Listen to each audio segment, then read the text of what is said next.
The pen was touching the paper. $2 billion. One signature. 1 second away. Then the door exploded open. A man in a gray janitor's uniform came through at a dead run. No warning, no words. Just the sound of work boots on marble, and something in his face that made the security guard step back instead of forward. He crossed the room in 4 strides. He raised the mop handle and brought it down. The laptop shattered. Glass scattered across $2 billion worth of contracts. Someone screamed. Someone else reached for a phone. 14 people in expensive suits froze in absolute silence. Then something small rolled free from the wreckage. Silver, no bigger than a thumbnail. It slid across the mahogany and came to rest against the unsigned contract like it had always been meant to end up there. The CEO didn't call security. She didn't reach for her phone. She just picked it up, looked at it. And the color drained from her face. The man in the gray uniform was on his knees, zip-tied, breathing hard. His name tag said Maintenance 31. No name, just a number. He looked up at her and waited. The room smelled like money. Not in some poetic way. Literally. New leather chairs. A mahogany table that cost more than most people's cars. The kind of air conditioning that hums so quietly you forget it's there. Everything in that room was designed to make you feel small and important at the same time. Sandra Anderson didn't feel either. She sat at the head of the table. 33 years old. CEO of a company worth $4 billion. Her father had built the foundation. She had built everything else on top of it, brick by brick, year by year, deal by deal. And tonight was supposed to be the final brick. The contract sat in front of her, 42 pages, $2.2 billion, 1 signature. Around her, 14 people waited. Investors from Boston, a private equity group out of Dallas, 2 board members who had flown in from Chicago that afternoon. Her CFO, Gary Young, sat 3 chairs to her right. Silver hair, expensive suit. He'd worked beside her father for 11 years before she took over. He was smiling now. The way he always smiled at moments like this. Calm, practiced. Certain. Sandra picked up her pen. Outside, Manhattan was doing what Manhattan always does at midnight.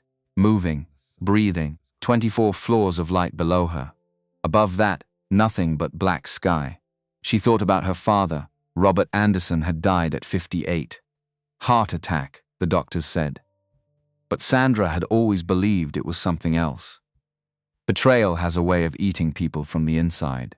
A business partner, a man her father trusted completely, had stolen technology worth hundreds of millions and walked away clean. The legal battle lasted 3 years. By the end, her father had nothing left to fight with. She was 22 when he died. She swore, standing at his grave in the rain, that she would never trust anyone the way he did. Tonight was supposed to prove she'd kept that promise. The pen touched the paper. Then the door flew open. It happened fast. The kind of fast that doesn't register until it's already over. The door hit the wall hard enough to crack the trim. 2 security guards spun around. A man in a gray maintenance uniform came through at a dead sprint. Not running like someone panicking. Running like someone who had already made up their mind. He was tall, broad through the shoulders. His face was set hard, like concrete had dried over something that used to be softer. The name tag on his chest read, Maintenance 31. No name, just a number. 1 guard grabbed for him. He ducked under the arm without slowing. The second guard lunged. The man twisted sideways and kept moving. He crossed the room in 4 strides, long, deliberate, like he'd already counted the steps before he walked in. Sandra stood up. Who? He raised the mop handle and brought it down. The laptop exploded. Not a crack, an explosion. The screen shattered outward in a spray of glass and plastic. A woman across the table screamed. Someone knocked over a water glass. The sound rang off the ceiling and walls and hung there like smoke. Silence. Then everything happened at once. The 2 guards tackled him from behind. He didn't fight back, just went down on 1 knee, letting them pull his arms. Gary Young was on his feet, face dark red. Someone at the far end was already on a phone. The man from Dallas was backing toward the wall like the floor might give way. Sandra wasn't moving. She was looking at the table. Something had rolled free from the wreckage of the laptop. Small, silver, no bigger than a thumbnail. It had skipped twice across the mahogany and come to rest against the edge of the unsigned contract. A chip, not a factory chip, not something that belonged inside a standard laptop. She could see that from 6 feet away. The surface had a different texture, a different color. The circuitry visible along one edge was too dense, too deliberate. She reached over and picked it up. Everyone stopped talking. Her voice wasn't loud. It didn't need to be. The room went quiet. Sandra held the chip up, turned it once, set it back down on the table. Then she looked at Scott Hill, her CTO. He was already leaning in with both hands on the table, eyes fixed on the chip. Scott, he was already reaching for it. The guards had the man from maintenance pinned, wrists zip-tied behind his back. He wasn't struggling. He was breathing hard, sweat soaking through the gray collar of his uniform. But his eyes were on Sandra's face, waiting. She looked at him. "You have 30 seconds, she said. "Tell me what that is." He met her gaze. Clear eyes, tired eyes, the eyes of someone who had already calculated exactly what this moment was going to cost him. "If I'm wrong," he said, "call the police. Have me arrested. I'll go quietly." A pause. "But if I'm right, you're going to want to hear what I found." Sandra looked at the chip, looked at Scott, who was pale now in a way that had nothing to do with the air conditioning. She made a decision: bring him downstairs. The storage room on the 3rd floor smelled like pine cleaner and old coffee. It was not a place designed for human habitation. Metal shelving along the walls, mop buckets stacked in the corner. A cardboard box of replacement light bulbs that had yellowed from sitting too long. One bare fluorescent bulb overhead that buzzed faintly when it was cold. Brian Thompson had turned an overturned plastic bin into a desk.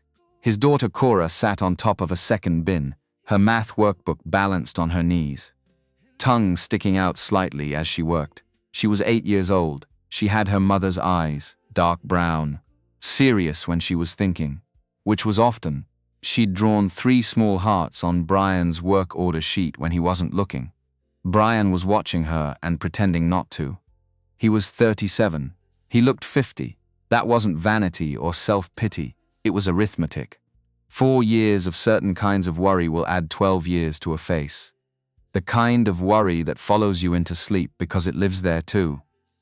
"I got 7/8, Cora said. Brian leaned over, looked at her work. "How'd you get there?" "I made the bottoms the same. Common denominator. Yeah, that." She tapped her pencil twice. "Is that right? Do it again and check." She exhaled like he'd asked her to move a mountain, but she did it again.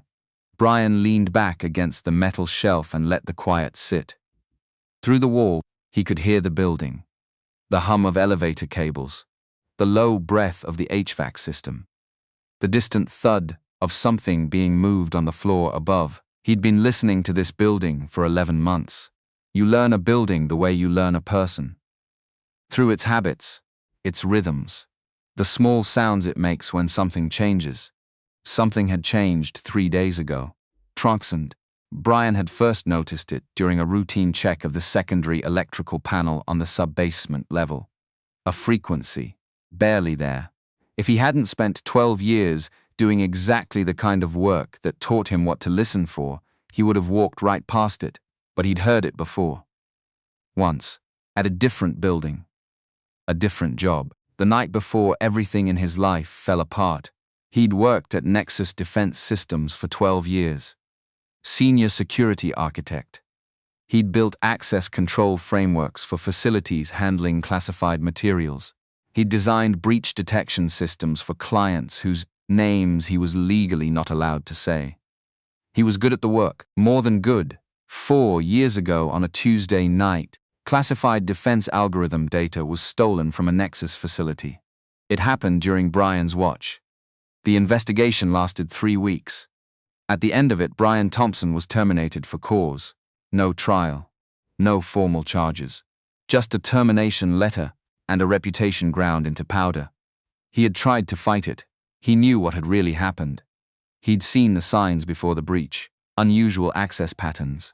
Irregular server activity. A maintenance window that shouldn't have been scheduled when it was. He'd reported it. In writing. Twice. Both reports went nowhere. After the breach, those reports disappeared from the system entirely. The legal fight lasted 14 months. Brian spent down every account he had. Then Nicole got sick, breast cancer. Treatable. Expensive. The insurance had gone with the job. Brian dropped the case to pay for her treatment. Sold the house in Fairfax. Moved them into an apartment in Queens. Took whatever work he could find. No one in security would touch him. Nicole lasted 13 months after diagnosis. She died on a Thursday in March, 6:14 in the morning, Brian's hand in hers. Cora asleep in the chair by the window. 3 months later, Brian got the maintenance job at Anderson Technologies through a temp agency that didn't ask too many questions. The name tag said Maintenance 31. He wore it every day. It was the honest thing anyone had said about him in years. Just a number. No assumptions attached. He'd traced the signal for 72 hours before he understood what it was. The frequency was pulsing through the building's maintenance electrical grid, not the main supply. The secondary grid, the one that ran climate sensors and emergency lighting and the low-current systems that most people never thought about. The perfect place to hide something. Nobody looked there. Brian followed it up through the building methodically. 3rd floor, 15th, 22nd. The signal strengthened as he climbed. He had no equipment. Just his memory and 12 years of knowing how to read electrical systems the way other people read text. By the second night, he'd traced it to the 48th floor, to the executive suite, to her laptop. He checked the equipment logs. Sandra Anderson's laptop had a serial number, an asset tag, a make and model on file. Checked out 18 months ago, but the laptop currently assigned to her workspace didn't match. The serial number was right. The asset tag was right. Even the physical body looked identical, but it wasn't the same machine. Someone had swapped it. 3 weeks ago, during a scheduled IT maintenance window, the real laptop was sitting in the equipment storage room on the 12th floor, properly tagged and logged. Whoever made the swap had been careful enough not to steal it outright. Just substitute. The replacement looked perfect, but inside it was something that didn't belong. 7/8, Cora said. Same? Answer? Then, you're right. She grinned. One of her front teeth had come in slightly crooked. Brian thought about the orthodontist appointment in December. Thought about the money. Stopped thinking about either. One more problem, he said. She groaned. Then the good chips from the vending machine. She turned back to the workbook. Brian looked at his watch. 11:47 p.m., 13 minutes. He'd known for 3 days. He'd been trying to figure out what to do with what he knew. Call building security? A janitor with a ruined record walking into building security and claiming the CEO's laptop had been compromised was not a call that ended well for the janitor. Go to the police? He had no documentation they'd act on in time. Just a frequency signature memorized from a building 12 years ago, and a serial number discrepancy in a log most people didn't know existed. He needed more time. He didn't have more time, Cora. His voice was steady. Finish that last one. She looked up at something in his tone. Daddy? It's fine. I just need to go upstairs for a few minutes. He pulled his jacket off the shelf hook and spread it on the storage bin. She watched him, dark eyes. Serious now. Lie down if you get tired, he said. I'll be back soon. He wrote a note. Gone upstairs. Back in 20 minutes. Don't open the door for anyone. Love, Dad. He tucked it under her math book. He picked up the mop handle. Thought about Nicole. Don't ever stay quiet when something's wrong. Promise me. He'd promised her.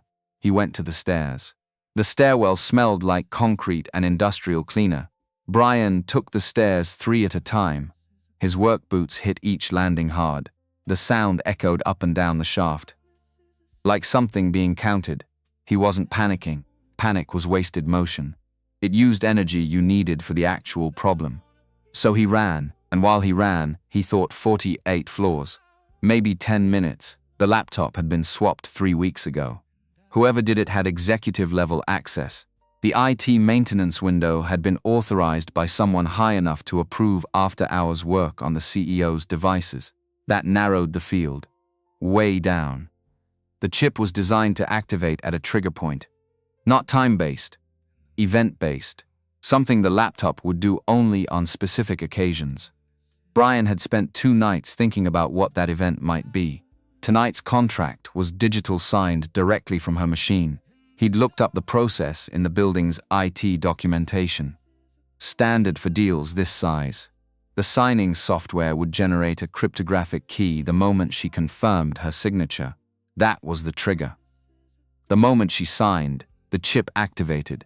He'd spent a day trying to figure out what the payload was. He didn't know exactly, he couldn't without taking it apart. But the frequency pattern told him enough. 2-stage signal. Outbound first, then inbound. Upload, then receive. Whatever was valuable on that machine would go out. Whatever was coming in would replace it. You don't build a device this sophisticated just to copy files. You build it to empty a vault. He hit the 48th floor door and shoved through it. The hallway was different up here. Polished marble, indirect lighting. His reflection ran alongside him in the floor. Gray uniform, mop handle, sweats collar. He could see the boardroom doors at the far end, frosted glass. Light behind it, shadows moving. 2 security guards stood in front. They saw him coming and stepped forward, shoulders squared. The posture of people trained to stop exactly this kind of thing, sir. The first one raised a hand. This floor is restricted. Brian didn't slow down. I need to speak with Ms. Anderson. Emergency, sir. I need you to stop. I can't stop. We will remove you if... He was through the gap between them before either one finished the sentence. The first guard caught his sleeve. He pulled free. The second was reaching for his radio. The boardroom door was right there. He hit it with his shoulder. It swung open hard. He saw the room in fragments. Long table, 14 people, expensive suits, a stack of documents at the head of the table. The woman sitting at that head, dark hair, sharp eyes, a pen in her hand and a contract in front of her. 20 feet away, the pen was touching the paper. Brian crossed the room. He heard someone shout, felt a hand grab for his arm. The mop handle was already up. He brought it down. The silence afterward was total. 3 full seconds where no one in the room breathed. Then the silver chip hit the table and rolled. And something clicked into place that Brian couldn't have named. The sense of a door closing behind him. Or maybe opening. He wasn't sure which. Sandra Anderson was standing. Her chair had gone back. She was looking at him with an expression that hadn't settled into anything yet. Not fear, not anger, not recognition, just sharp, precise attention. Like a tool being focused. You have 30 seconds, she said. Around her, the room erupted. The Dallas investor was on his phone. Gary Young stood with his face complicated and dark. Someone was calling for security. Brian looked at Sandra. Only at Sandra. If I'm wrong, he said, call the police. I'll go quietly. He steadied his breathing. But if I'm right, you're going to want to hear what I found. She didn't look away from him for 4 full seconds. Then, bring him downstairs. The security office was 2 floors below street level, drop ceilings and fluorescent light instead of marble and indirect glow. Metal folding tables, monitors showing feeds from 100 cameras, the smell of burned coffee sitting on a hot plate since probably 8 o'clock. Brian sat in a metal chair bolted to the floor, wrists still zip-tied. He didn't ask them to cut the ties. He understood the geometry of the situation. He'd put himself here. He'd wait. Sandra stood against the wall, arms crossed. Scott Hill was at the center table with the chip, working on an isolated laptop from a locked cabinet. No network connection, no Bluetooth, no wireless. He'd snapped on nitrile gloves before he touched the chip. Brian noticed that a CTO who knew the first rule of unknown hardware. Don't connect it to anything important. 2 guards at the door. Nobody spoke for 17 minutes. Brian used the time to look at Sandra Anderson. He'd seen her before. The way you see someone you work around but never interact with. Twice in hallways. Once in the lobby, walking fast with a coffee and a phone pressed to her ear. The kind of person who moved through spaces like she'd already mapped them. Already decided where she was going before she arrived. Up close, she was different than he'd expected. She was watching Scott work with the same focused quiet she'd used in the boardroom. Not anxious watching. Not impatient watching. The watching of someone who had learned, probably at some cost, that jumping to conclusions was a luxury she couldn't afford. Brian understood that. He'd learned the same lesson. He thought about Cora downstairs, the note under the math book, the jacket on the bin. She'd fallen asleep by now, probably. She was good at sleeping in odd places. That was a skill born of necessity. He hated that it was necessary. He looked at the monitors. Camera 22 showed the third-floor corridor. The storage room door was closed. No movement in the hall. She was fine. Scott made a sound. Not a word. Just a sound. The kind a person makes when they've been holding their breath without realizing it and suddenly can't anymore. "Scott," Sandra said. He looked up. His face had gone the color of old paper. "Talk to me." Scott squared the laptop so the screen faced her. She crossed to the table and looked. Brian watched Sandra's face while she read. Watched the exact moment she understood what she was looking at. Her jaw didn't move.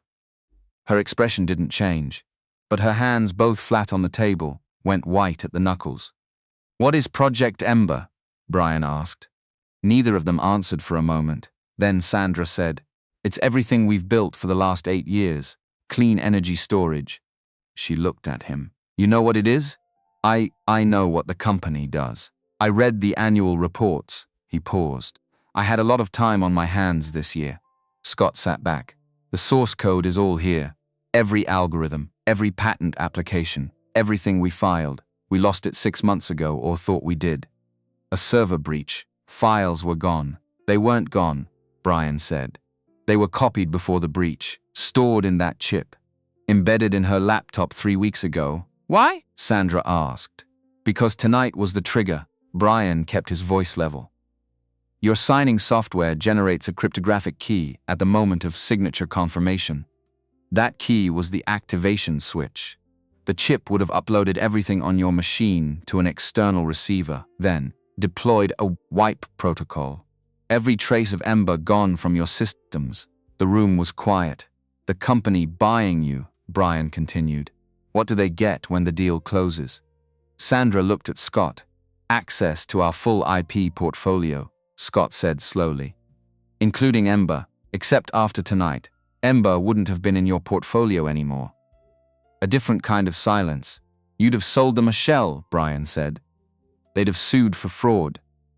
Your company would have dissolved in litigation, and whoever received that upload would have owned the only complete copy of your technology." Sandra straightened, took her hands off the table, turned and looked at the chip in its evidence tray under the desk lamp. "Cut his hands loose," she said. The zip tie fell away. Brian rubbed his wrists. Sandra turned to him. "Who are you?" she said. "Not quite a question." Brian Thompson. Maintenance 31. Before that, he looked at her. There was something in how she asked it. Not curiosity, not interrogation. Something closer to recognition. Like she was asking a question she already suspected the answer to. Before that, Brian said, "I was a security architect. 12 years. I designed the kind of systems that were supposed to prevent exactly what almost happened tonight. Then what happened? Someone decided it was easier to blame one person than find the real answer." He held her gaze. "The systems I designed, Ms. Anderson. I know how they fail. I know what the failure looks like, and I know the sound it makes." She held his gaze for a long moment. "Cora's downstairs," he said. "Third-floor storage. I left her a note, but she's 8, and the note said 20 minutes. Sandra nodded once, then turned to one of the guards. "Bring the girl up here." Quietly. Cora was not asleep when the guard found her. She was sitting on the overturned bin reading her math workbook, Bison's father's phone by the light of her father's. She'd borrowed it from his jacket pocket. She looked at the guard with the calm assessment of a child who has learned that unusual situations are not automatically dangerous. "My dad said 20 minutes. She said, It's been 37. The guard looked slightly undone by this. He sent me to get you. She collected her workbook, her pencil, and Brian's jacket. Okay, she said, and followed him. When she came through the security office door and saw Brian in the metal chair, she crossed the room and leaned against his arm without a word. He put his free hand on her shoulder. She opened her workbook. Sandra watched this.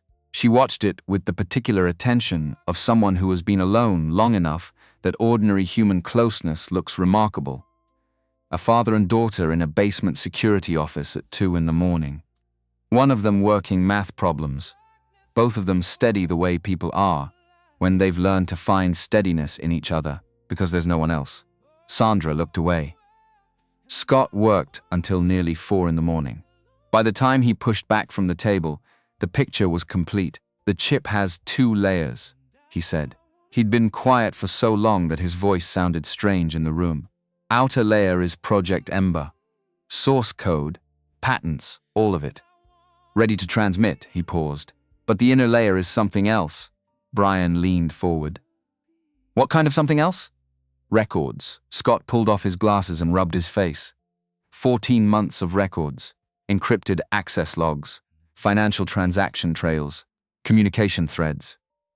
Whoever built this, they kept documentation. Insurance, Brian said. In case the other party tried to cut them out. Sandra was standing with her coffee, gone cold an hour ago. Can you read the communications? Some of them. The encryption is, Scott glanced at Brian, AES layered. Probably 256-bit, Brian said. Takes time. Not unbreakable. Give me until morning, Scott said. Sandra looked at the clock. 3:47 a.m. 2 hours, she said. She walked to the corner where Brian was sitting. Cora had fallen asleep, leaning against him. The math book open in her lap. He was very still, the stillness of someone trying not to disturb a sleeping child. Sandra sat down in the chair across from him. Tell me about Nexus, she said quietly. He looked at her. No performance in how she asked it. No angle. Just a direct question from someone who had read enough of his file to know it existed and not enough to understand it. So he told her. He kept his voice low. Cora's breathing was even beside him. He told Sandra about the reports he'd filed before the breach, the access patterns he'd flagged, being called into HR on a Wednesday morning, and handed a termination letter with no explanation that would hold up. About the industry reaching its conclusion before any investigation concluded. About Nicole. He didn't say much about Nicole, just the shape of it, the illness, the timing, the decision he'd made. He kept his voice flat. He'd learned how to talk about it without going under. You learned that. Eventually. Sandra listened without interrupting. That was rarer than it should have been. You filed written reports before the breach, she said, when he'd finished. Both of them disappeared from the system. I kept copies. He looked down at Cora's head. I'd learned by then. Documentation matters more than the conversation. Why didn't you go public? I was going to. He was quiet for a moment. Then Nicole's diagnosis came back. And going public takes money and time and energy. I only had so much of those. He looked at his daughter. I made a choice. I chose her. I'd make the same choice again. Sandra was quiet. She was looking at the chip across the room. You saved this company tonight, she said. I stopped something bad from happening. That's not the same as saving anything. It is from where I'm standing. He looked at her. What happens now? That depends on what Scott finds in the next 2 hours. Brian nodded, shifted slightly so Cora's head was better supported. The math book slid off her lap. He caught it one-handed without looking and set it on the table. There's something else you should know, he said. Tell me. Before I came upstairs tonight, before I walked into that boardroom, I sent a package. He kept his voice even, encrypted. Everything I had. The frequency analysis, the equipment log discrepancy, the serial number comparison, the full timeline. He held Sandra's gaze. I sent it to the FBI cybercrime field office in Manhattan. With a chain of custody document attached, she stared at him. I've been through an investigation where the evidence disappeared, he said simply. I wasn't going to let that happen again. Whatever Scott finds on that chip, whatever comes next. There's a copy in federal hands that nobody can touch. The room was very quiet. Cora made a small sound in her sleep and settled deeper against Brian's shoulder. Sandra Anderson looked at this man. This number. This Maintenance 31, who had sent evidence to the FBI before he'd walked into a boardroom with a mop handle. Who had left a note for his daughter so she'd know where he was. Who had kept copies of reports that destroyed his career because he understood that the documentation outlasts conversation. Who had done the right thing. In the right order. For exactly the right reasons. She thought about her father. About the man who had stood at his grave and held her hand and promised to protect his legacy. She thought about what that promise had actually meant. Get some rest, she said. Scott has 2 more hours, and then I'm going to need you in the room. Brian looked at her. When it's time to explain what you found, she said quietly, I want it to come from you. He held her gaze for a moment, then nodded. Okay. He leaned his head back against the wall. Cora was warm against his side. Through the ceiling, the building breathed around them. The hum of the HVAC, the distant cable tension of an elevator moving somewhere in the shaft. The particular quiet of a place that has just narrowly avoided something catastrophic and hasn't quite registered it yet. Brian Thompson, Maintenance 31, closed his eyes. For the first time in a long time, he slept. Scott found it at 5:12 in the morning. Not all of it. Enough of it. The inner layer of the chip had been encrypted in 2 stages. The outer encryption was standard, sophisticated, but standard. Scott had broken it in under an hour using tools he kept on the isolated machine for exactly this kind of work. What was underneath took longer. A second layer, tighter, built on a different architecture entirely. Like someone had wrapped a safe inside a vault. Brian woke up when Scott pushed back from the table. He didn't make a sound, just opened his eyes. That was how he slept now, lightly, close to the surface, the way you sleep when you've learned that the world doesn't pause while you're under. Cora was still asleep against his arm. He didn't move. Talk to me, he said quietly. Scott looked at him across the room. Then at Sandra, who had been sitting in the corner chair with her cold coffee and her eyes open for the last 90 minutes. Not sleeping, not quite awake. Somewhere in between, the way people get when they're processing something too large to hold all at once. She straightened. Show us, she said. Scott turned the screen. The communications had been anonymized. Deliberately. Carefully. Screen names instead of addresses. Reference numbers instead of names. The kind of careful that takes time and planning. The kind of careful that tells you the person doing it understood exactly how evidence works, but careful has limits. Brian pulled his chair to the table and read in silence for 4 minutes. Scott watched him. Sandra watched both of them. The reference numbers, Brian said finally. They correspond to something. Internal project codes, Scott said. I recognize 2 of them. They're from our restricted development archive. So whoever wrote these had access to the archive, executive level or above. Brian nodded slowly. The financial threads. Can you pull the originating transaction points? Scott clicked through 3 screens. Delaware LLCs, shell structure. But the registration dates, he stopped. What? Sandra said. The earliest one registered 14 months ago. Scott looked up. 2 weeks after Gary Young returned from a conference in Houston. The room was quiet. That's circumstantial, Sandra said. Yes, Brian said. But the audio isn't. Scott had flagged 3 audio files buried deep in the metadata. Short, compressed.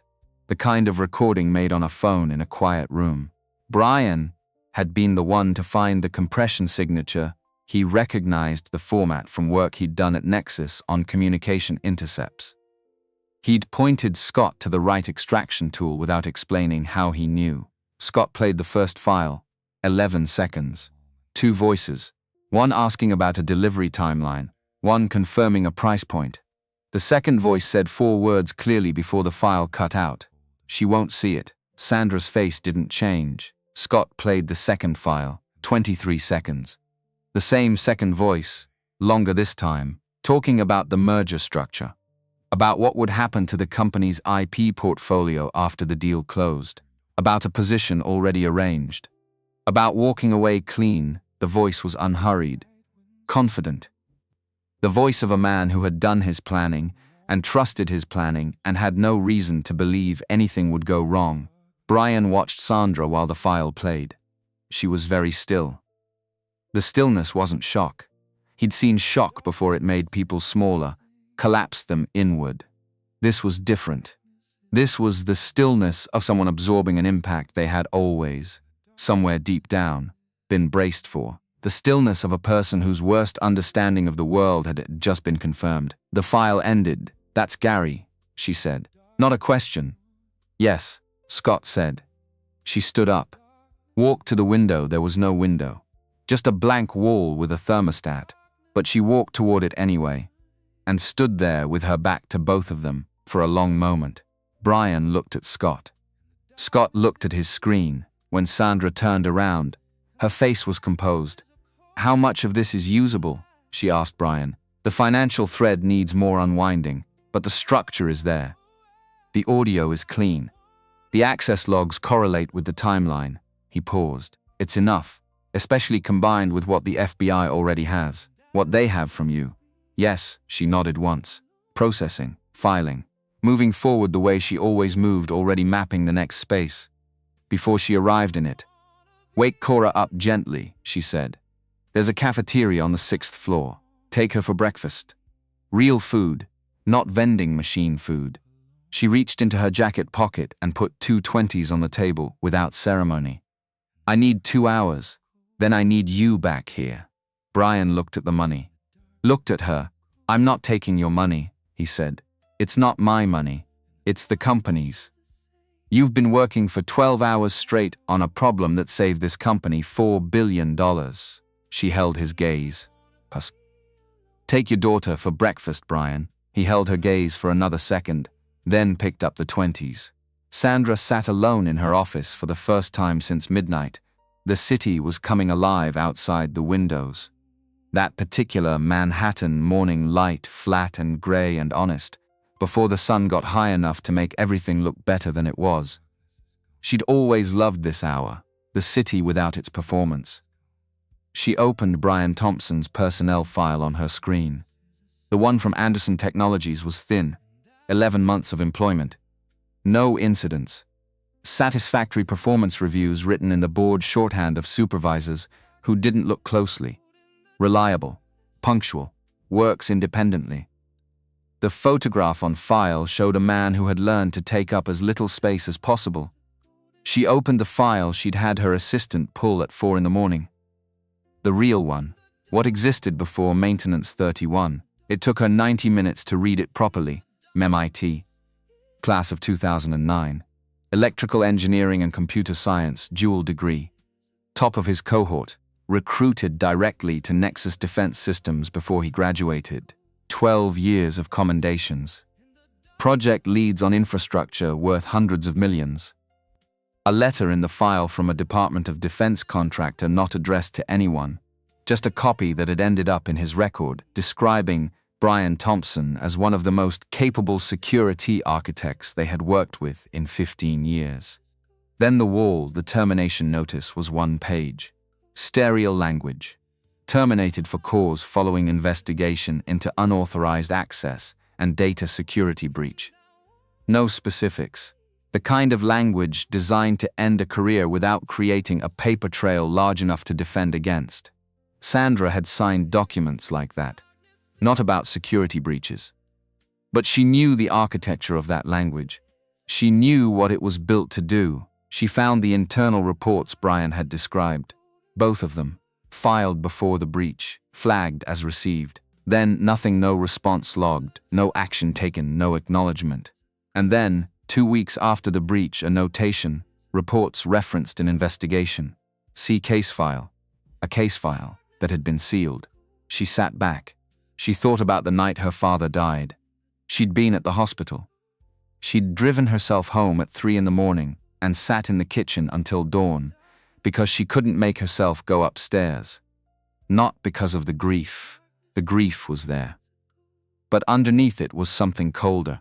The understanding that the world was the kind of place where a man could work beside her father for 15 years, could learn everything about how he thought, and what he trusted and what he feared, and then use all of that to take everything from him.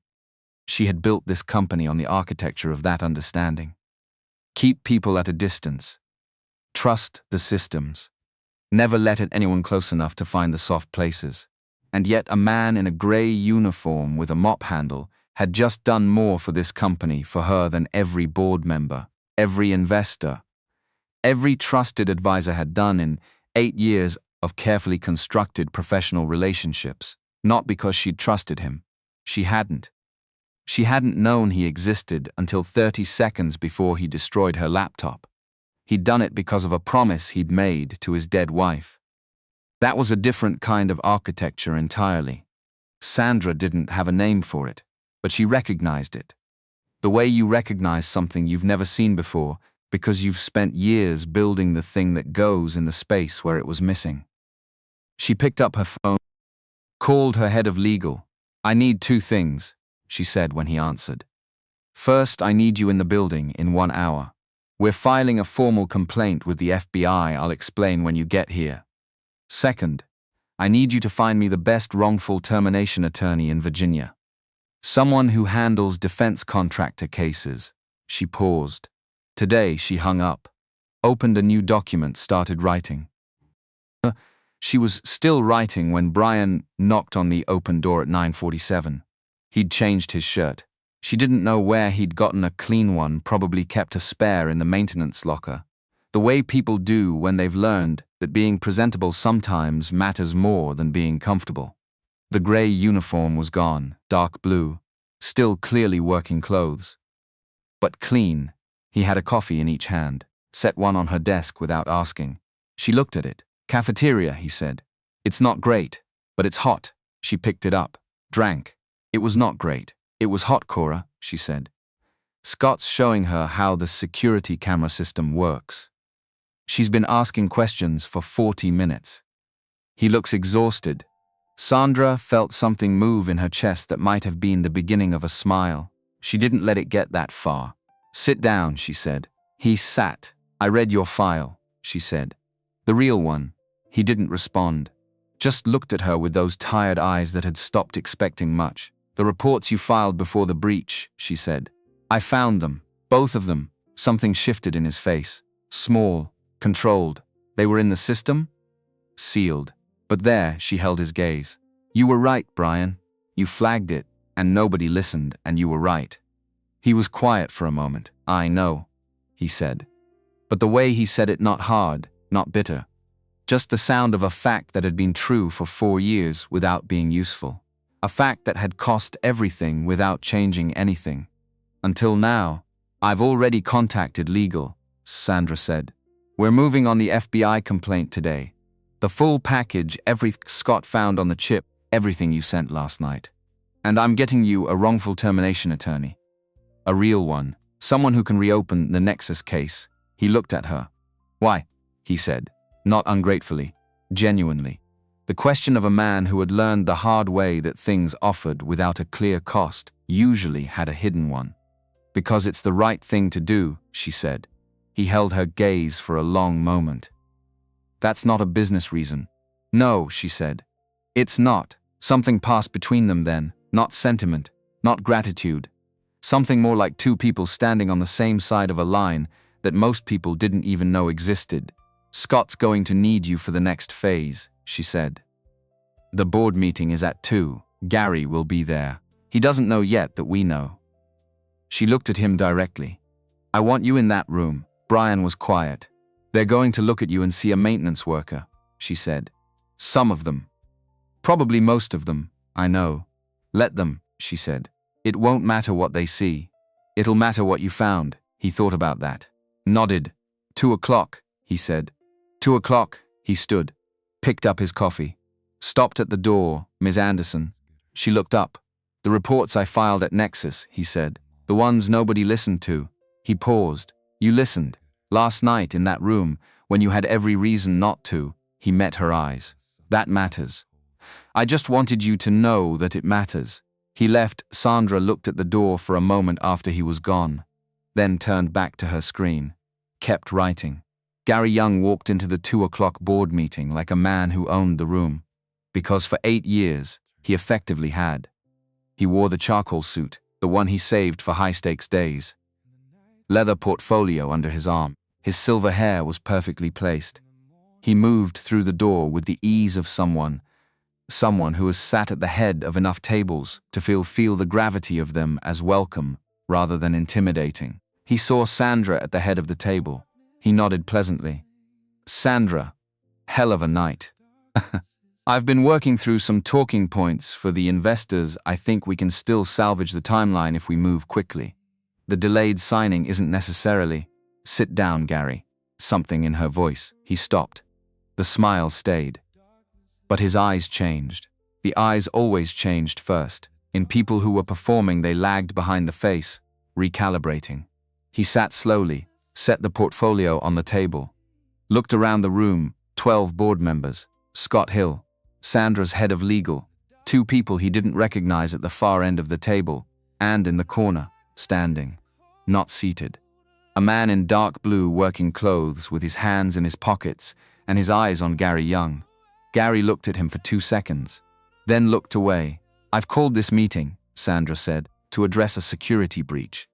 One that's been ongoing for 14 months. One that nearly destroyed this company last night. She nodded to Scott. The screen behind her came alive. The first thing on the screen was an email thread. The board members leaned in. Gary didn't lean in. He stayed very still. The portfolio stayed closed. The email addresses were anonymized screen names, reference numbers. But the project codes in the body of the messages were not anonymized. They were Anderson Technologies' internal codes. Restricted archive codes. The kind that only appeared in documents accessible to executive leadership. These communications, Sandra said, were found in the secondary payload of a chip extracted from my laptop last night. A chip that was not supposed to be there. A chip that was planted during an IT maintenance window 3 weeks ago. More board members leaning in now. Someone asking a quiet question to the person next to them. Gary Young's jaw was very still. The chip was designed to activate at the moment of last night's contract signature. It would have uploaded our full Project Ember IP to an external receiver, then wiped every trace of Ember from our internal systems. Sandra paused. We would have sold Meridian Capital, a company with no real assets. They would have sued for fraud. Anderson Technologies would have been dissolved in litigation, murmuring around the table now. Someone said Gary's name, a question directed at him. He didn't respond. The financial records, Scott said, stepping forward. He clicked to the next screen. Shell company structure. Delaware registrations. The earliest entity established 14 months ago, 2 weeks after a specific business trip. He advanced one more slide. Transaction records show payments totaling. This is fabricated. Gary's voice was level, controlled. The voice of a man who had prepared for this. Not this exactly, he hadn't prepared for this exactly. But something like it. The contingency he'd told himself he'd handle if it ever came. An anonymous chip, he continued. Supposedly found in a laptop. Analyzed by a CTO who reports directly to you, Sandra. Interpreted by, he looked at the corner. At Brian, a maintenance worker with a documented history of making false accusations in the security sector. And you're presenting this to the board as evidence? Nobody spoke. Gary let the silence sit. He'd learned, in 30 years of boardrooms, that silence was a tool. That the person who broke it first usually lost. He looked around the table. At faces he'd worked beside for years. Some uncertain, some already calculating. A few the ones he'd cultivated most carefully over the past 14 months, watching him with the particular blankness of people. Waiting to see which way the wind went before they decided where they stood. I've given 30 years to this industry, he said. 8 of them to this company. To this family, he let that word land. Family. Sandra, I held your father's hand at the hospital. I stood beside you at his grave. I have been the single most consistent voice of support for your leadership through every difficult moment this company has faced. He opened his hands. Reasonable. Measured. And you're asking this board to take the word of a man who was terminated for cause from his last position over mine? Sandra didn't move. Play the file, Scott, she said. Scott clicked. The room filled with Gary Young's voice. Not anonymized. Not filtered. Clear and unhurried and exact. The way it always was, the practiced calm of a man who had never believed he would be heard. The beauty of the structure is she'll never see it coming. She's cautious by nature. Careful. She does her due diligence and trusts what it tells her. Just like her father trusted what it told him. A pause. The fraud lawsuit hits the week after close. By the time she understands what happened, we'll be across town and operational. She'll spend the next 3 years in litigation. We'll spend them building. The file ended. The room was absolutely still. Gary Young sat in his chair and looked at the table in front of him. Not at the screen, not at Sandra, not at the board members who were now, one by one, turning to look at him. At the table, the portfolio was still closed. Gary, Sandra's voice was quiet. Not hard. Not triumphant. Just direct. The voice of someone saying the thing that needs to be said. You knew my father for 15 years. You knew what happened to him. You knew what it did to our family. She paused. And you built the same thing, piece by piece, for 14 months. Inside the company I built to make sure it never happened again. He didn't look up. The FBI has everything, she said. They've had it since last night. The chain of custody is clean. She glanced at Brian in the corner. He was still standing with his hands in his pockets. Watching Gary the way you watch something you wasn't already finished calculating. We're not voting today. There's nothing to vote on. What happens next is a federal matter. 2 men came through the door. They had badges. Gary Young looked up then. For the first time since the audio file ended, he looked up. Not at the badges. Not at the men. At Sandra, whatever he saw in her face, he didn't argue. He stood, left the portfolio on the table, and walked out between the 2 men without a word. The door closed.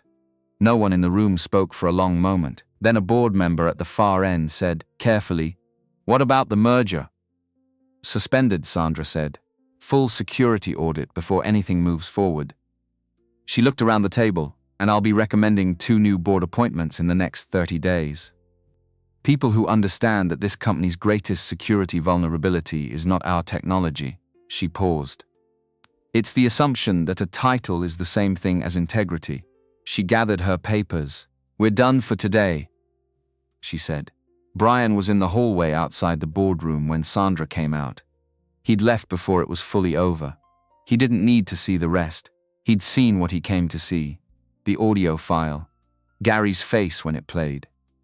The 2 men coming through the door. That was enough. He was standing at the window at the end of the hall looking out at the city. Afternoon light now. The flat grey of early morning was gone. Everything sharper, more defined, more itself. He heard her come up beside him. They stood there for a moment without speaking. Below them, Manhattan moved. Taxis and delivery trucks and 1,000 people going to 1,000 different things. "It's done," she said. "I know. How are you feeling?" He thought about that. It was an unusual question, in his experience, in professional settings. Most people in Sandra's position would have said good work or thank you and moved on to the next item. The question was unexpected enough that he actually considered it before answering. "Tired," he said. "Mostly tired. That's fair." She was quiet for a moment. "The board is going to push back on keeping you. Not today, they're too shaken. But in a week, when things settle, some of them will want a clean break. Liability concerns." "Optics, I know," he said. "I would too, from where they're standing." She looked at him. "I'm not firing you." He looked at her. "I'm offering you a permanent position," she said. "Security consultant, real salary. Full benefits." She paused. "College fund for Cora. We can structure it however makes sense." He turned back to the window. Looked at the city. "That's generous," he said. "It's what you've earned." "I'm still a janitor," he said. Not self-pity. Just fact. The way he'd learned to say things. A few days of being right. doesn't automatically change 4 years of being wrong in the public record. It changes it here, she said. And the attorney I'm getting you is going to change the rest of it. He was quiet. I don't need you to decide today, she said. But I need you to know the offer is real. Not obligation, not guilt. Real. He looked at her for a moment. Why do you care? He asked. Not challenging, just the honest question it was. You didn't know I existed 24 hours ago. You have a board to manage and a merger to untangle and an investigation to cooperate with.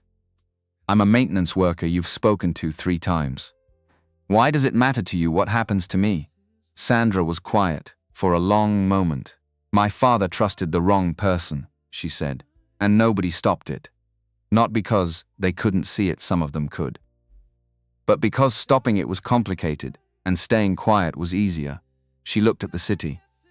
You saw something wrong and you didn't stay quiet. Even when staying quiet was the rational choice. Even when every incentive pointed toward keeping your head down. She paused. That kind of person is rare. In my experience, that kind of person is the rarest thing there is. Brian didn't answer. And also, she said quietly, you looked after your daughter in a storage closet on the 3rd floor while simultaneously preventing the destruction of this company. And I think that deserves a better office. He made a sound that was almost a laugh. Not quite, but close. I'll think about it, he said. That's all I'm asking. She started to walk away. Ms. Anderson. She stopped. The attorney, he said, for the Nexus case. I want to make sure, he paused, chose his words. I want to make sure it's not just about clearing my record. There were other people at Nexus who got hurt when they made me the scapegoat. Support staff. Junior engineers who lost their jobs in the cleanup. I want that to be part of it. She looked at him for a moment. I'll make sure it's part of it, she said. He nodded. She walked down the hall.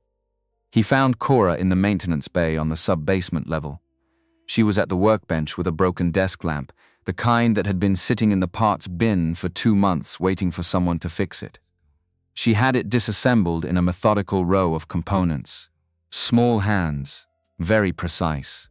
The way she did everything. Where'd you learn to take that apart? Brian asked. Scott showed me the wiring diagram.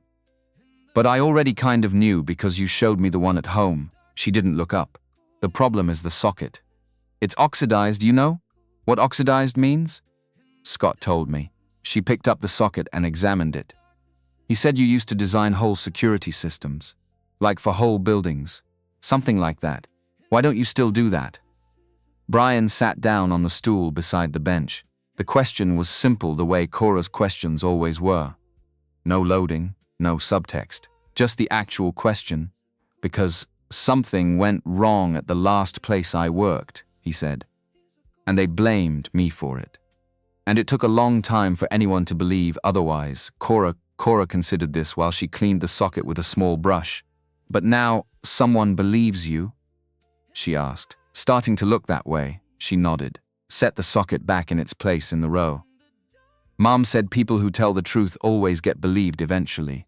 She picked up the next component. She said, it just takes longer than it should. Brian looked at his daughter. The dark eyes, the precise hands, the absolute, matter-of-fact confidence in a statement that had cost her mother everything to keep believing and had cost her father 4 years to find out was actually true. Who? He thought about Nicole. About a Thursday morning in March. About a promise made in a hospital room with the windows going grey with dawn. She was right, he said. I know, Cora said. Like it was the simplest thing in the world. Like it had never been in question. Brian picked up a screwdriver. Move over, he said. Let me show you how to test the circuit before you reassemble. She moved over, and they worked. The office on the 32nd floor was small. Brian had asked for small. There had been a larger option corner, better view, the kind of room that announced something about the person inside it. He'd turned it down. He didn't need the room to announce anything. He needed it to work in. There was a desk, a chair, a second chair for when people came to talk. A whiteboard on one wall already covered in the architecture of the new security audit he'd been running for 3 weeks. Systems mapped. vulnerabilities flagged, access points reviewed. On the desk, in a small glass case, was the chip. Sandra had asked if he wanted it. He'd said yes without having to think about it. Not as a trophy, not as a memento of crisis survived. Just as a reminder of the particular geometry of the situation that the thing, built to destroy, had been the thing that revealed. That destruction and revelation were sometimes, in the right hands, the same motion. He sat down with his coffee, looked at the whiteboard. 3 weeks in, the picture of what Gary had built was mostly complete. The FBI investigation was moving. Brian cooperated with it fully, twice a week, on scheduled calls with the case agent. His attorney, the one Sandra had found, a woman in Richmond who had spent 20 years on defense contractor cases and did not appear to lose, had filed the wrongful termination complaint against Nexus in the Eastern District of Virginia. The sealed case file from the original breach investigation had been subpoenaed. It was moving, slowly. But it was moving. Brian had learned to be patient with slow. He'd had 4 years of practice. His computer showed an email from Scott. The overnight security log review. Brian opened it, scanned it, started making notes. Outside the window, Manhattan was doing its morning thing. The particular energy of the city at 8 a.m., everything at full capacity. No warm-up, no gradual build. Just fully itself from the moment it started. He'd been in this building for 11 months as a number. He'd been here 3 weeks as a person.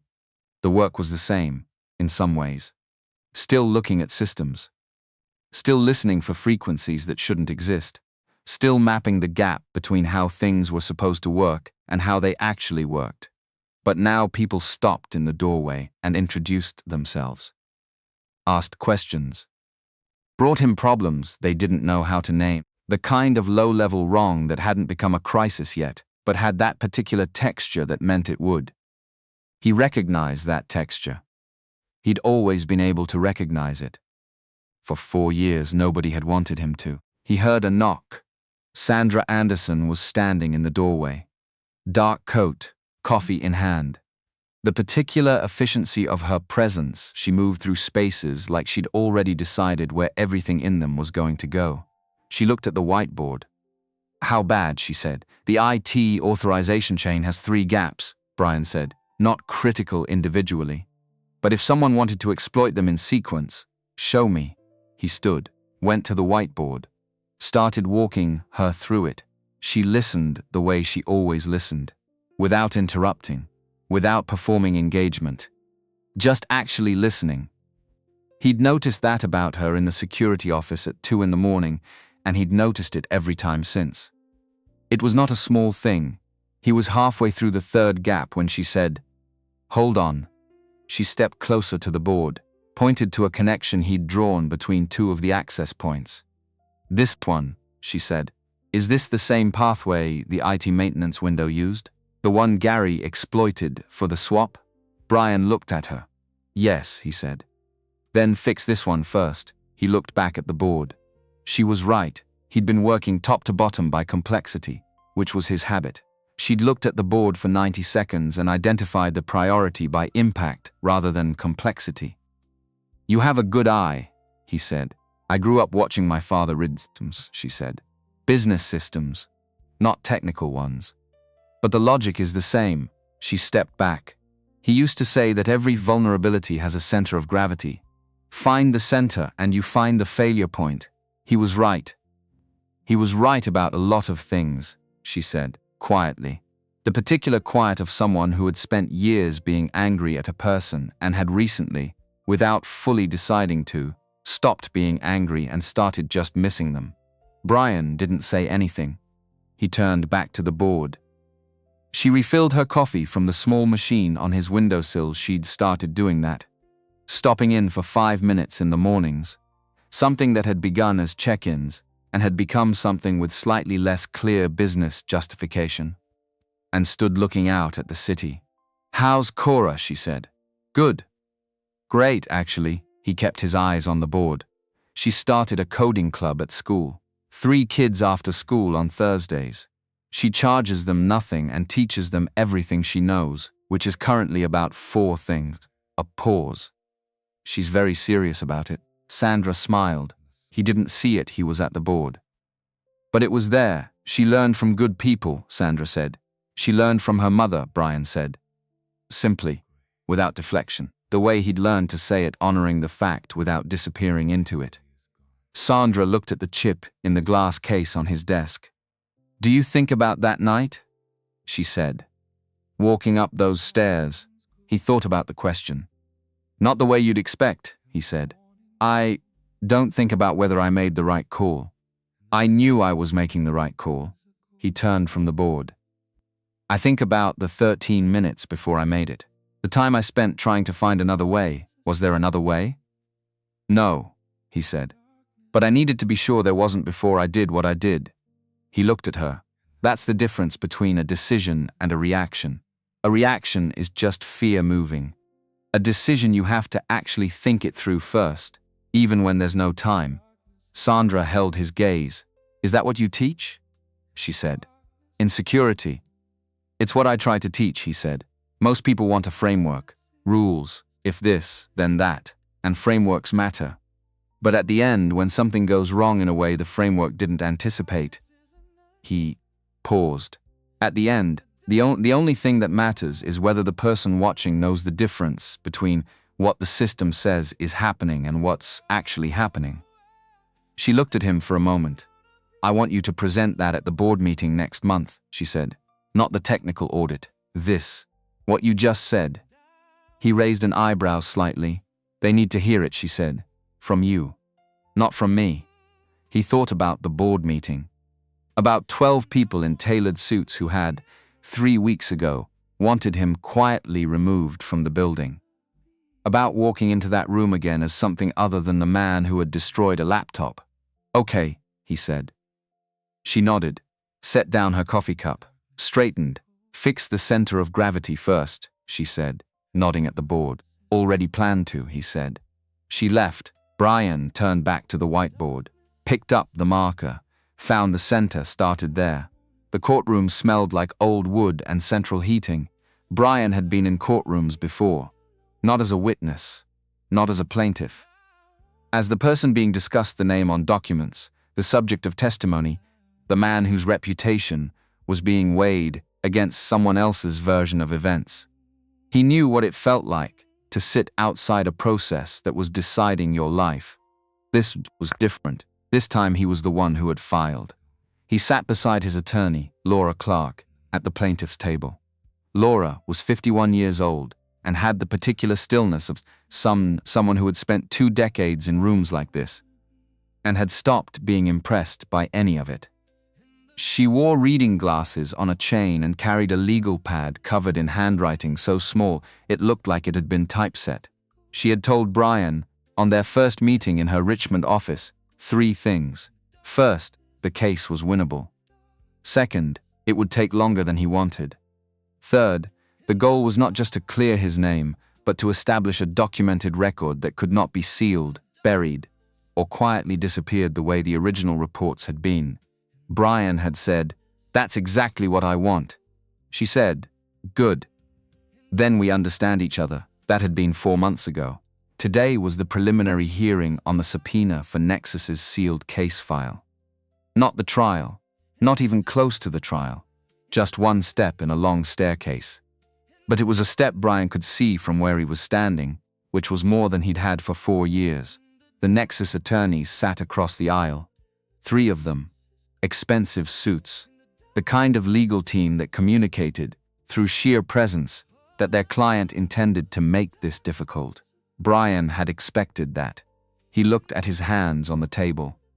Thought about the last time he'd sat in a room like this, not a courtroom, but a conference room at Nexus. 4 years ago, with an HR representative and a company attorney and a termination letter already printed. He'd tried to speak, they'd talked over him. He'd tried to show them the reports he'd filed. They'd told him the investigation had concluded. He'd driven home that night and sat in the driveway for 40 minutes before he went inside to tell Nicole. He remembered her face, not devastated, determined.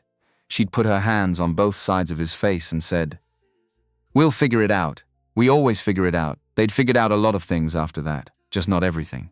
Laura put a hand briefly on the table between them, not touching his arm, just a quiet placement, professional but present. "Ready," she said. It wasn't a question. It was a statement offered like a steadying line. "Ready," Brian said. The judge came in. The hearing lasted 3 hours. Nexus's team argued the sealed case file contained proprietary security information that could not be disclosed even under subpoena without creating national security implications. It was a good argument, technically constructed, delivered confidently. Laura dismantled it piece by piece. She had spent 4 months building a record that demonstrated the sealed file did not contain legitimate security information. It contained documentation of an internal investigation that had been conducted improperly, sealed to prevent discovery of procedural violations and used to facilitate the wrongful termination of an employee who had in fact reported the breach before it occurred. She had the original reports. Both of them. Brian had kept copies. She had the metadata showing when they'd been received in the Nexus system and when they'd been removed. She had a chain of communications discovered in the Anderson Technologies chip investigation, linking the person who had ordered Brian's termination to the same network that had facilitated the original breach at Nexus. She laid it out methodically. No drama, no performance. Just the architecture of what had actually happened, built in plain language, document by document. The Nexus attorneys objected 8 times. The judge sustained 2 of them. Overruled 6. At the end of the 3rd hour, the judge looked over her glasses at both tables. "I'm granting the subpoena," she said. "The sealed case file will be produced to plaintiff's counsel within 14 days. Any legitimately classified material will be reviewed in camera. The rest will be disclosed." She paused. "I'll also note for the record that the arguments presented today by plaintiff's counsel raise questions about the original investigation that this court expects to see addressed as this matter proceeds." She left the bench.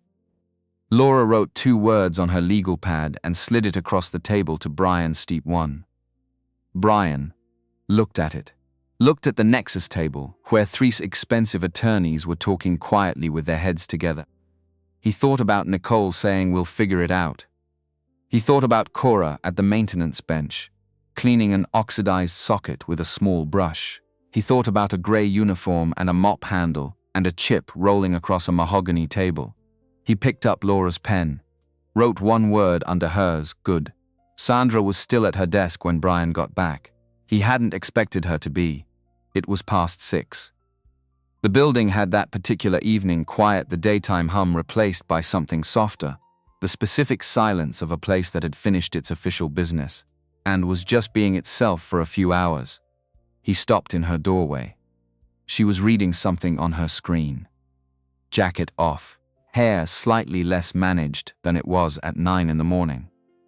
A half-eaten sandwich from the 6th floor cafeteria on the corner of her desk, the same cafeteria where he'd taken Cora for breakfast the morning after everything happened, with Sandra's 220s in his pocket. She looked up. How did it go? She got the subpoena. Sandra sat back, let out a slow breath. "Good," Laura says, 14 days for the file. "Then we'll know what we're working with." "Laura is very good, she is." He paused in the doorway. "You didn't have to find her, I know. I mean what you did. Funding the investigation, the attorney, the Nexus." He held her gaze. "You didn't have to do any of it. I stopped the chip. That was the transaction. You could have paid me a bonus and moved on." Sandra looked at him for a moment. "Do you actually believe that's what this was?" she said. "A transaction?" He thought about it. "No," he said. "But I wanted to say it out loud so you could confirm it wasn't." She almost smiled. "It wasn't." He came into the office. Sat in the chair across from her desk, the same chair he'd sat in the morning after the boardroom, when she'd handed him a coffee and told him she'd read his file. It was becoming, without either of them formally deciding this, the chair he sat in when they talked. "The board meeting's in 2 weeks, she said. "Are you ready?" "Working on it. Do you know what you're going to say?" "Roughly." "Brian." He looked at her. Don't be rough, she said. Be exact. You're the most precise thinker I've worked with in 8 years. Use that. She paused. Some of those board members were ready to have you removed 3 weeks ago. Some of them still think I made a questionable call.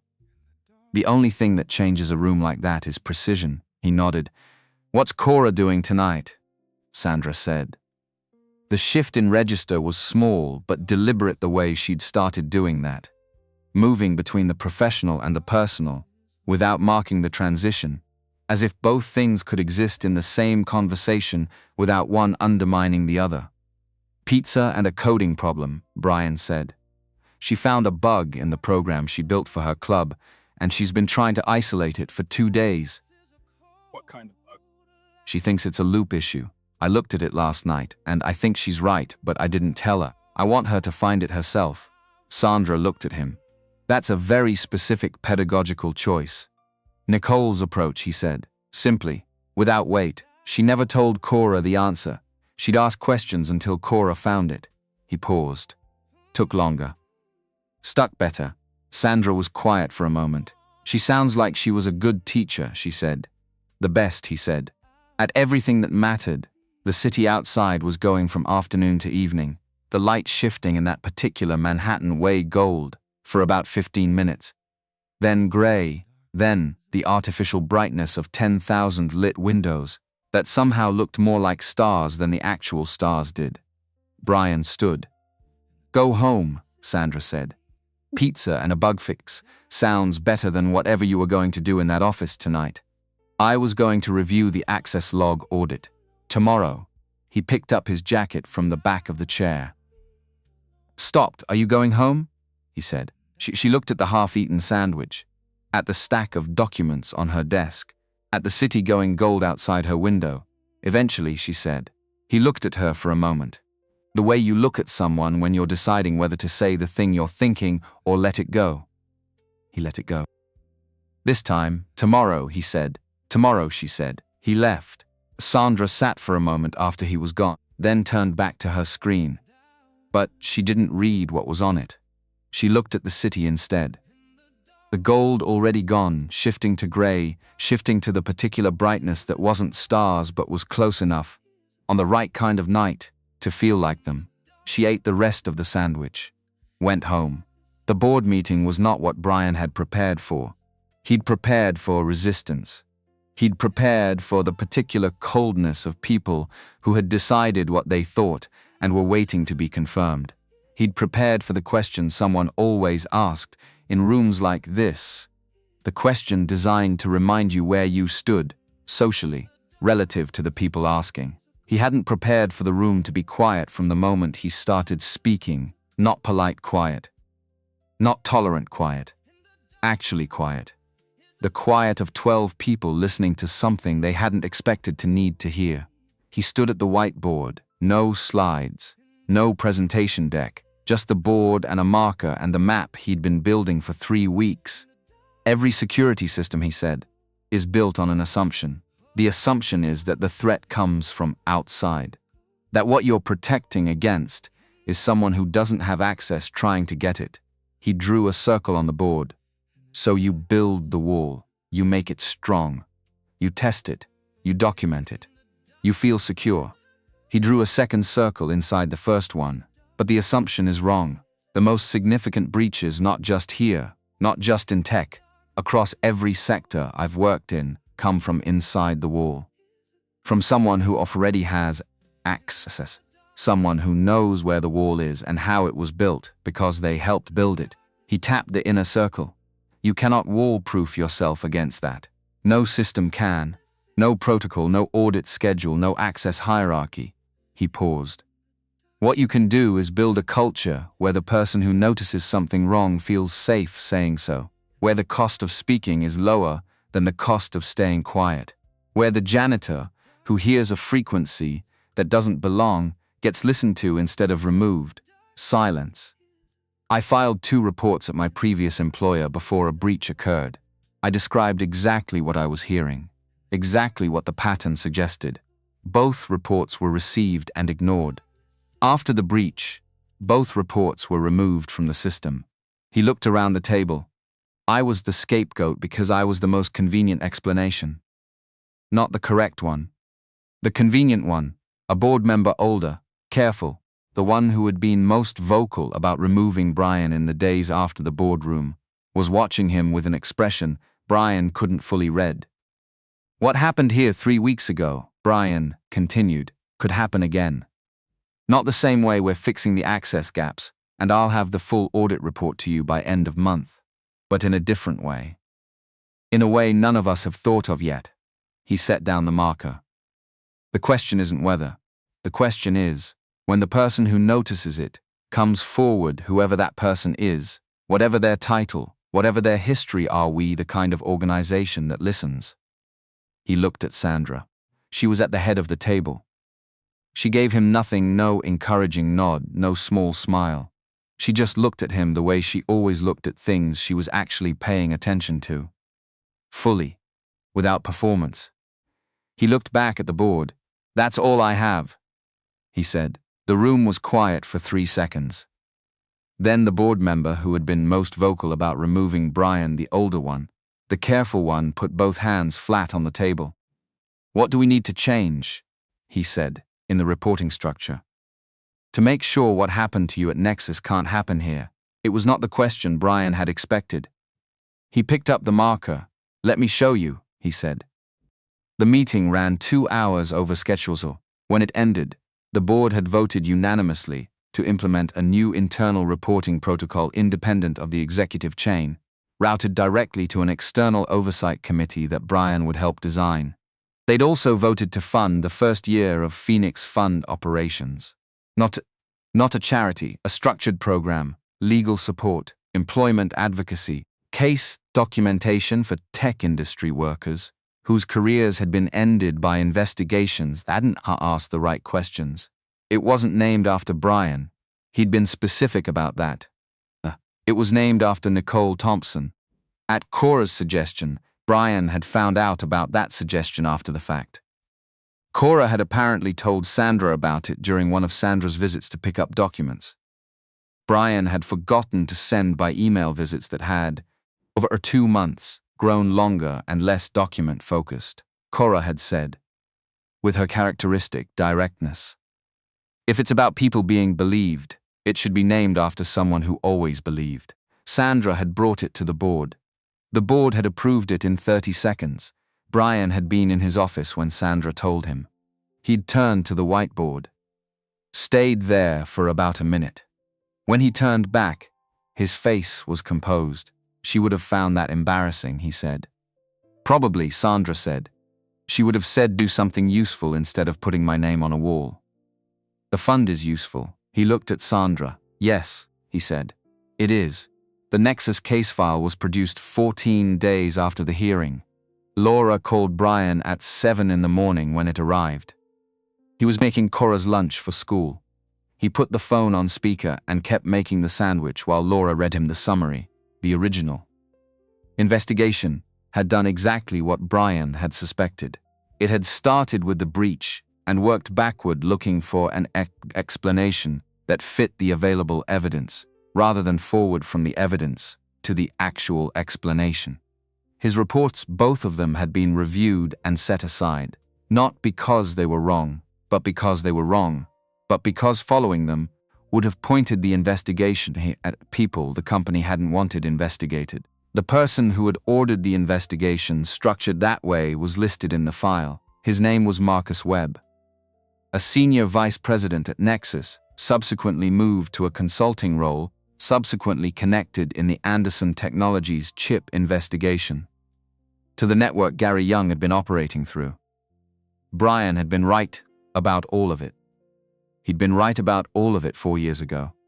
He finished making the sandwich, cut it diagonally the way Cora liked, put it in the bag with an apple, and the small note he put in every day, not a long note, just a sentence or two, something Nicole had started when Cora began school and Brian had kept going without consciously deciding to. Today's note said, "The bug was in the loop, you'll find it.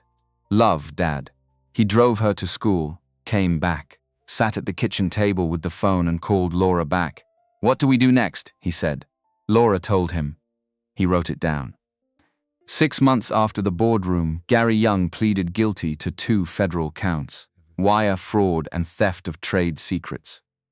His attorney negotiated a cooperation agreement. Gary provided documentation of the broader network he'd been working with, in exchange for a reduced sentence.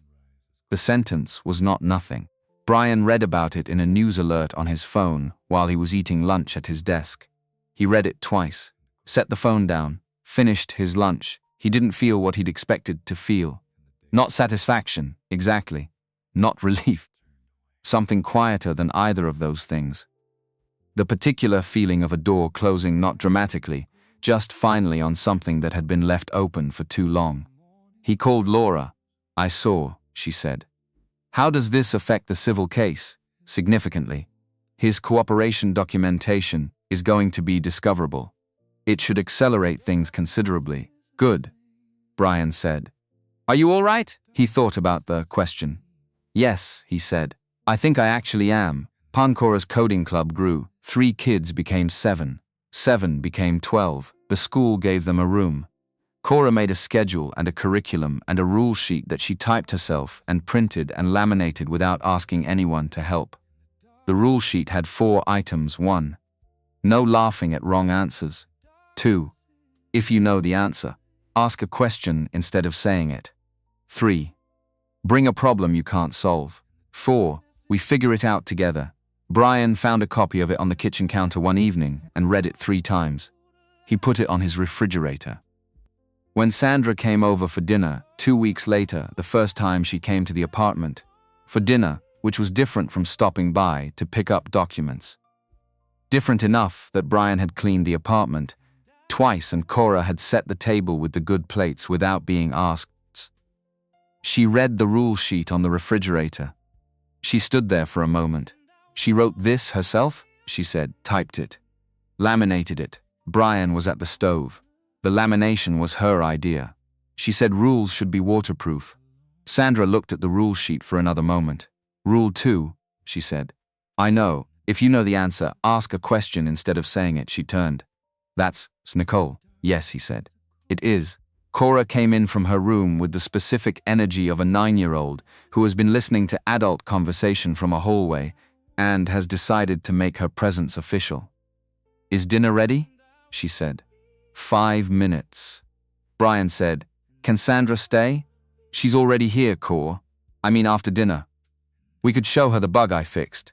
Sandra looked at Brian. He looked at her. "I'd like to see the bug you fixed," Sandra said. Cora grinned, the slightly crooked front tooth. Nicole's eyes. "Okay," she said. "I'll get my laptop." She disappeared back down the hall. Brian set the plates on the table. Sandra poured the water. They moved around the small kitchen with the particular ease of people who have spent enough time in each other's presence that the logistics of a shared space have stopped requiring negotiation. It had happened gradually, the way most real things happen. Not a moment, a series of moments, each one small, each one building on the one before it. Morning coffee in his office becoming morning conversations that had nothing to do with security audits. Lunch becoming the hour of the day. Both of them actually stopped working. A Saturday afternoon when Sandra had showed up with her laptop to work remotely and had ended up spending 3 hours on Brian's couch, helping Cora debug a program.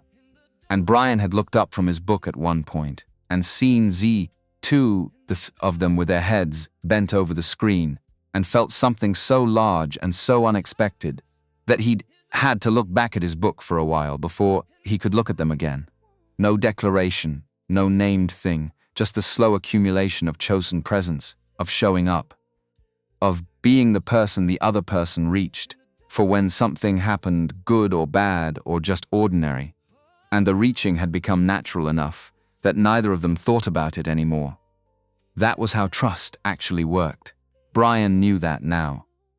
Not the decision to trust the arrival at a place where trust had already happened while you were doing other things. Cora came back with her laptop. They ate dinner. After, she showed Sandra the bug. Sandra asked 3 questions, each one more targeted than the last. By the 3rd question, Cora saw it herself, the loop variable that wasn't resetting correctly, the small wrong thing that had been making the whole structure behave like something other than what it was. "I see it," Cora said. Her voice went up slightly, the specific frequency of actual discovery. "I see it. It's right there. Fix it," Sandra said. Cora fixed it, ran the program. It worked. She looked up, first at Sandra, then at her father. "It worked," she said. "It worked," Brian said. She grinned. Both of them grinned. Sandra watched them and felt something move in her chest that she had stopped trying to name because naming it made it smaller than it was. Sandra called the all-hands meeting on the 1-year anniversary of the night everything changed. 800 employees packed the auditorium on the ground floor. It was the largest gathering the company had held since Brian had joined it as Maintenance 31. He stood in the back with his hands in his pockets and watched the room fill up. He didn't like being the center of attention. That hadn't changed, but Sandra had said, "You need to be there. Not for the speech, just be in the room." So he was in the room. She stood at the podium in front of 800 people and did what she always did when she had something real to say. She didn't warm up, didn't perform, just said it. "A year ago tonight, this company nearly ceased to exist." Her voice was even, carrying. Not because of a market failure, not because of a technology gap, because someone we trusted decided that loyalty was a transaction, and that the value of what we'd built was worth more to him as a weapon than as a company. The room was quiet. What stopped it was not our security system, not our oversight protocols, not any of the structures we'd built and trusted and invested in. She paused. What stopped it was a person, one person, who noticed something wrong, who understood what it meant, who made a decision alone, at midnight, with everything at stake to act on what he knew instead of on what was safe. A photograph appeared on the screen behind her, not a posed photograph. A still from a security camera, grainy, time-stamped. A man in a grey maintenance uniform walking down the 48th floor hallway with a mop handle and a specific kind of purpose. The room saw it and went very still. Brian Thompson joined this company 11 months before that night as a maintenance worker. He had been a senior security architect for 12 years before a wrongful termination ended his career. He spent 4 years doing honest work in whatever room would have him, raising his daughter and keeping a promise he'd made to his wife. Sandra looked at the back of the room, found him there. He didn't stop what happened that night because he wanted recognition. He stopped it because of who he is. Brian stood in the back. 800 people turned to look at him. He had thought about this moment. He'd known it was coming. Sandra had told him the structure of the all-hands. He'd prepared himself for the specific discomfort of being seen, actually seen, by a large room full of people after years of being invisible. What he hadn't prepared for was the feeling underneath, the discomfort, recognition, not from the audience, something internal. The particular feeling of arriving at a place you'd been traveling time toward for a long time without knowing you were traveling at all. He nodded once. Simple. Sufficient. Sandra turned back to the room. "We're launching the Nicole Thompson Fund today," she said. "Legal support and employment advocacy for workers in this industry whose careers have been ended by investigations that prioritized convenience over accuracy." She paused. "It's named for Brian's wife, because she was the one who taught him, and therefore indirectly, taught all of us that staying silent when something is wrong is never the safe choice. It only feels like one." The room applauded. It went on for a while. Brian stood in the back and let it wash over him. He wasn't thinking about the applause. He was thinking about a Thursday morning in March. About 6:14 a.m. About a hospital room going grey with dawn and a hand in his, and a voice that was already going distant saying, "Promise me," he had promised. He was still keeping it. After the all-hands, the building emptied slowly. Brian went up to his office on the 32nd floor. The city outside was doing its evening thing. He sat at his desk for a while without turning the light on. The whiteboard across the room was covered in the current audits, new systems, new vulnerability. Flagged the ongoing work of trying to make a place more honest than it had been before. He looked at the chip in its glass case. A year ago, it had been inside a machine designed to empty a vault. Someone had built it with precision and patience over 14 months. Someone had trusted it to do what it was designed to do. It had done something else entirely. That was the thing about tools, about systems, about all the careful architecture human beings built to control outcomes. The outcomes had their own logic. You could design for one thing and arrive at something completely different. The design wasn't the destination, the people were the destination, always. He heard a knock.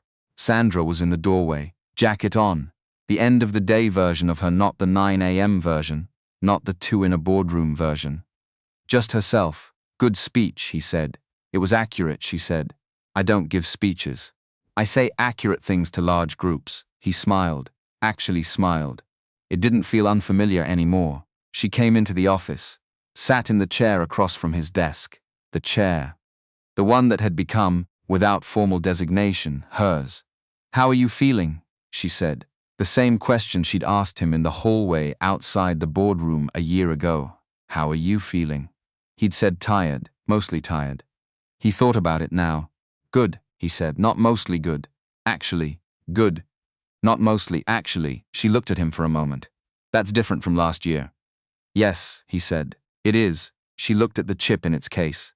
He looked at her, looking at it. I keep thinking about what Cora said, Sandra said. When I asked her why the fund should be named after Nicole, what did she say? She said, because my mom always believed things would be fair eventually, and now they are. So it should be her name on the thing that makes that happen for other people. Sandra was quiet. She's 9 years old, I know. She's going to be extraordinary. I know that too. Sandra looked at him. He looked at her. The city glittered behind the window. 48 floors below. Manhattan moved through its evening taxis and people, and 10,000 ordinary things that were extraordinary if you looked at them right. If you were the kind of person who looked. Brian reached into his desk drawer. He took out a small box. It was not an expensive box.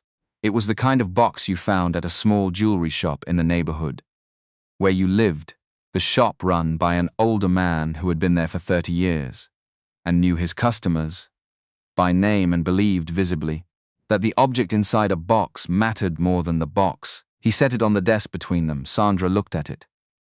Looked at him. I'm not good at speeches either, he said. So I'll be accurate instead. She didn't say anything. You gave me back my work, he said. That mattered. But that's not the thing. He looked at her directly. The way he'd looked at her in the boardroom a year ago, clear, tired, certain.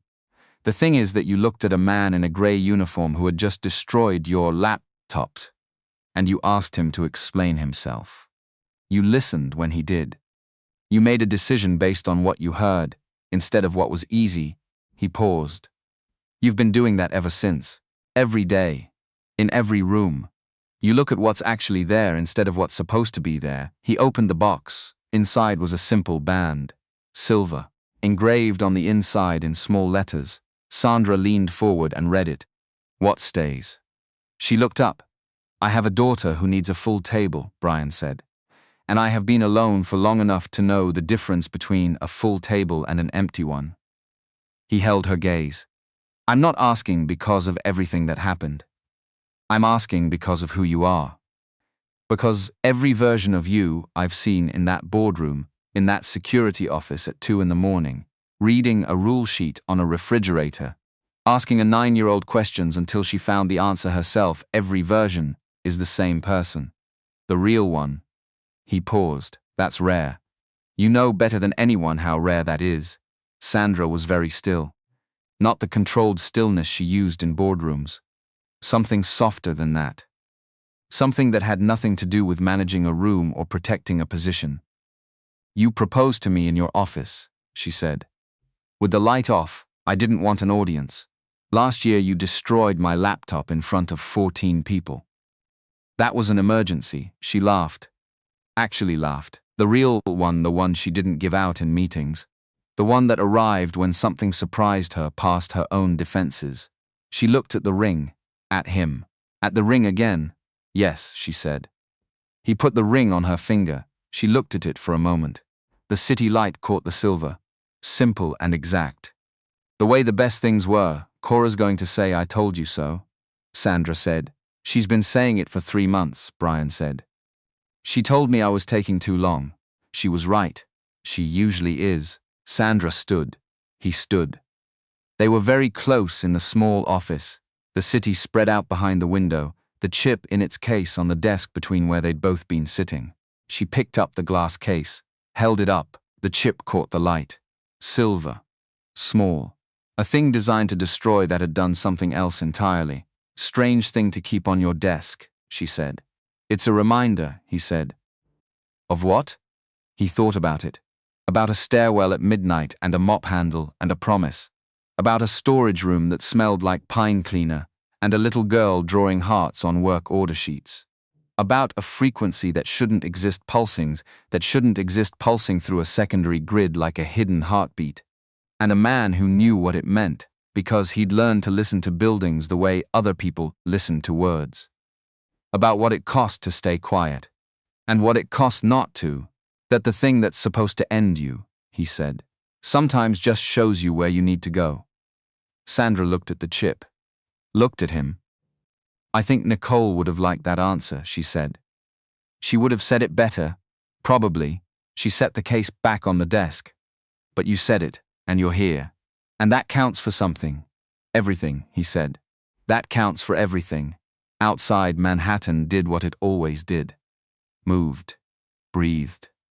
Carried its 10,000 ordinary, extraordinary things from one moment to the next without pausing to notice any of them.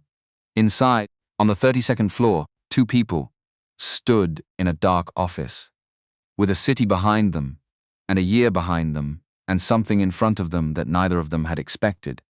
And both of them had, without knowing it, been making room for.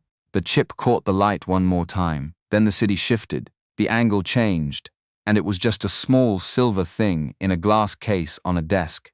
Enough. More than enough.